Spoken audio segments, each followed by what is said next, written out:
At mga kapuso, tapos na nga po ang liturgy sa Quirino Grandstand at magsisimula na ang translasyon dahil sa mga oras na ito ay sinusubukan na pong ilagay ang itim na poong Nazareno sa andas. Okay, balikan po natin si Susan Enriquez dyan sa Quirino Grandstand. Susan?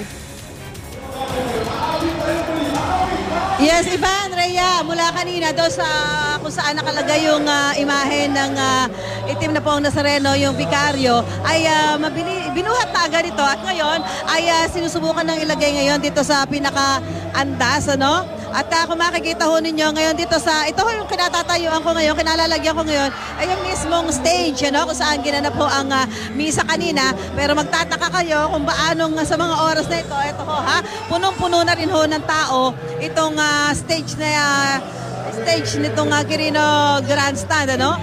At parang yung kanina mga pinagbawalan pang umakyat, wala na hong nagawa yung mga marshal dito, maging yung mga pulis, yung mga tauhan ng mga sundalo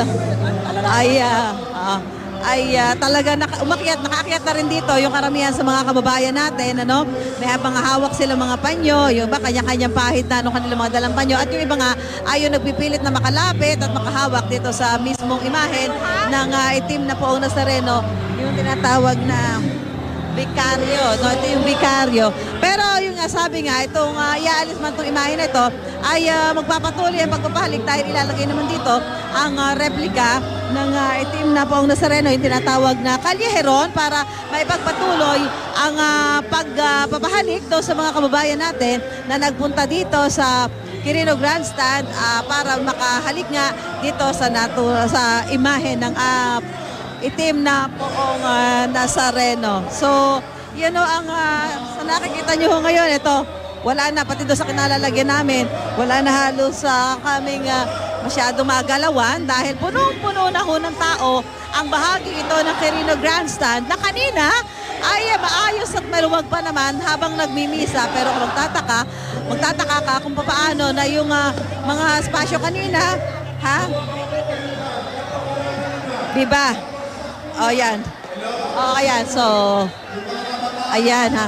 Magtataka tayo kung paano na puno itong lugar na ito na napakaraming tao sa mga oras na ito. Samantalang kanina nga ay napakahigpit ng pagbabantay ng mga marshal, yung mga pulis natin, yung mga sundalo. Pero ngayon, eto na ho sila lahat at nagkukumpul-kumpul na dito ho sa entablado at lahat ay nagnanais na makalapit dito mismo sa andas ng ating itim na poong Nazareno. Igan? Yes, Susan, sa mga oras na ito, nakita mo ba na nagtumbahan yung mga nakalagay na barikada dyan? Kasi para nagulat din kami, biglang dinumog na yung poon. Ayan na. Alam mo, Ivan, hindi ko na napansin din, pero yung sa nakikita ko, sa kinatatayuan ko, may nakatayo pang mga railings, steel railings. May mga nakatayo pa. So, ibig sabihin, doon sa nakikita kong yun, may mga pagitan pa, no? May nakapagitan bang bakal, pero hindi mo na nga siguro mapapansin dahil sa nagdikit-dikit na yung mga tao. Ano? Nagdikit-dikit na yung mga tao. Pero dito sa kinalalagyan ko, sa stage mismo ng grandstand, ako'y nagtataka rin kung paano kanina, may mga spasyo pa naman dito. Pero ngayon, halos wala na rin naman kaming galawan dito na talagang parang iisipin mo paano nagkaroon ng napakaraming tao ngayon dito sa aming kinalalagyan. Gayong kanina, ay maluwag pa kaming nakakagalaw dito, no? So, kung tinatanong mo kung natumba yung mga railings, hindi rin kita masagot dahil hindi ko na rin nakikita sa mga oras na ito. Susan, balikan ka namin dyan. Tingnan naman natin yung ibang vantage point. Ano? Tawagin natin si Igan. Igan? Okay, maraming salamat, Ivan. Yung tanong mo, hindi naman nasira yung mga railings dito, barikada, dahil tinatalunan to o sinasampahan. Ang dagsa ng tao ay nanggaling sa magkabilang gilid, no? Kaliwa at saka sa kanan. So, narito pa rin yung pinaka-railings at halos napuno na rin itong nasa may harapan natin dahil oras na natapos ang panalangin ni Carlo Tagle ay inakala na magsisimula ang prosesyon. Baka paulit-ulit yung panawagan na alas 7 pa ng umaga sisimulan yung pag-uusad na ito. Pero inihanda na to sa may harapan ng grandstand, ano? Dahil talagang sa dami ng tao, makikita mo kung paano to uusad. Pero nandun yung himala, no? Dahil nga sa makikita mo, nagkakaisa rito, iisa ang indayog at iisa ang tinatawag na sayaw ng prosesyon. Yan napag-aralan na. May mga hakbang yan at lahat ng mga mamamasan, lahat ng mga hahatak niyan, alam po nila ang mga kilos ng bawat isa. Pero siyempre ang isa sa mga pinapaalahan dito, yung mga ilang mga pasaway at matitigas ang ulo na pinipilit sumampang mismo, pinapakiusapan. Dahil baka bumigay po ito, hindi lang ito yung pinaka-stage din dito, pati itong mismong andas, ano? Igan? So ngayon, medyo tuwing aawitin itong... Yes. Yeah, Igan, gusto ko lang i-clarify, natapos ba yung liturgy ni Cardinal Tagle? Bago nangyari ang pagdagsa ng mga deboto? Natapos naman. Okay. Natapos naman. Alright. Pero kasi yung target supposedly, 7 a.m. uusad ito o mag-uumpisa yung translasyon. So, nagdesisyon na agahan dahil pumunta na rin yung mga deboto? Eto, nagpupuntaan na sa may unahang bahagi ng Quirino Grandstand itong ating mga kapuso, mga babae natin. Dahil lahat naman ang iniutos, no, mula sa Quirino Grandstand, wagay-way yung panyong puti, o ayan, gaya niya, pumalakpak, nakasunod lahat ng ating mga deboto rito. That's good.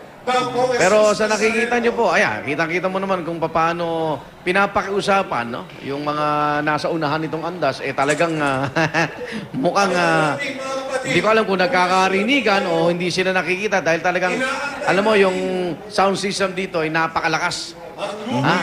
Kami rito magkakatabi, halos hindi rin kayo magkarinigan.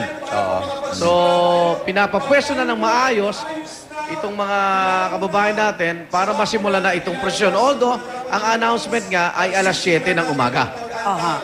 Pero sa puntong ito, Igan, mukhang yung tinatawag na point of no return na yan nasimulan na, hindi na mapapaatras yung mga tao, mukhang mas mapapaaga ng kaunti yung pagsisimula ng ating posisyon.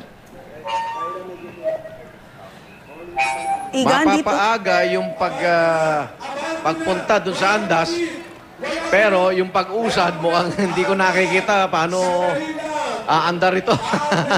Nako. Dahil lahat ng pakiusap mula sa stage, ayan, yung mga ihos, lahat ginagawan. O kita mo, parang Actually, parte ba yung ng pagbibigay ng protection dun sa imahe, mukhang, ayun na, punong-puno na Punong-puno na. Pati mga ihos, hindi na makakilos. Okay, punta natin Susan Enriquez. Mas malapit siya ron. Susan. Yes, oo. Igan, eto, halika, kausapin natin yung mga ihos. Naisampa na ba?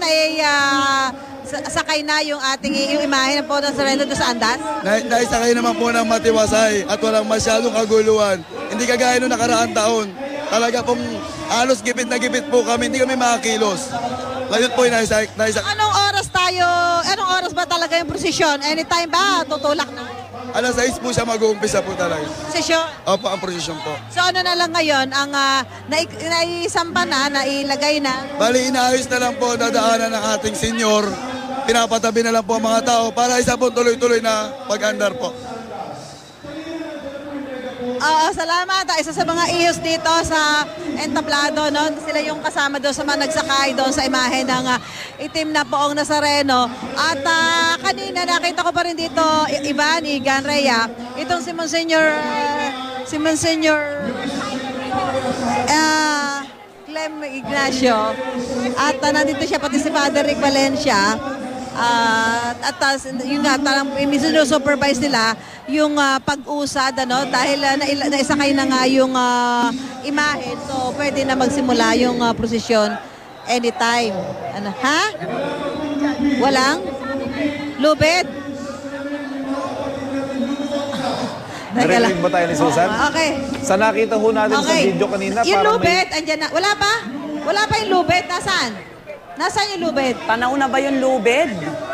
Hindi, Hindi pa iladlad. Ay, hindi pa nailadlad yung lubid. Naku, Oo. hindi gagalaw yan. Kakabit. Hindi pa naikakabit yung lubid. Okay, Susan. Yung lubid, hindi pa ano pa? Hindi pa nakakabit yung lubid. Bakit po? Naamtala yung pagkabit. Nagkagulo sila agad, nagtaranta. Okay, so yun. Kaya hindi ba makagalaw? Kaya hindi ba makaalis? Kaya po hindi pa makaalis dahil hindi pa po nakakabit yung lubid. So paano? Kailangan may kabit muna yung lubid di ba? Kailangan may kabit muna bago magsimula yung prosesyon. Kailangan may kabit muna yung lubid. Opo, kaya importante pong may kabit yung lubid. Kasi yun po ang nagiging guide sa pag-usad ng yung Nazareno.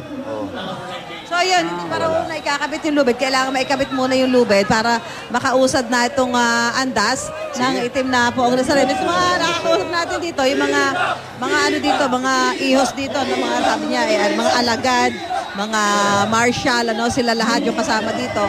At yun nga, yung sabi kailangan nagkagulo na, kaya medyo hindi pa na ikakabit yung lubid. Pero gagawa na para maikabit na uli yan at